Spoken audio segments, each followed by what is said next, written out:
जय शिवराय. मी blogger Teju आज आत्ता आहे ब्रह्मगिरी पर्वताच्या जटा मंदिराबाहेर.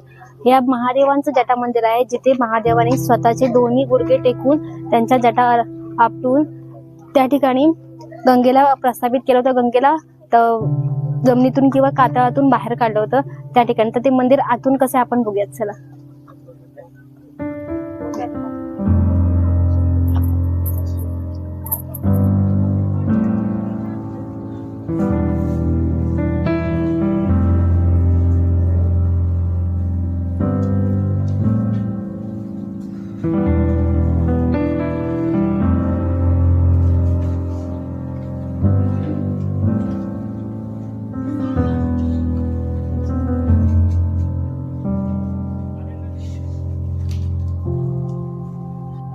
ब्रह्मा विष्णु महिष महागंगे नमो गंगे वल्लभे महादित्वा महादेवी सकुटुंबा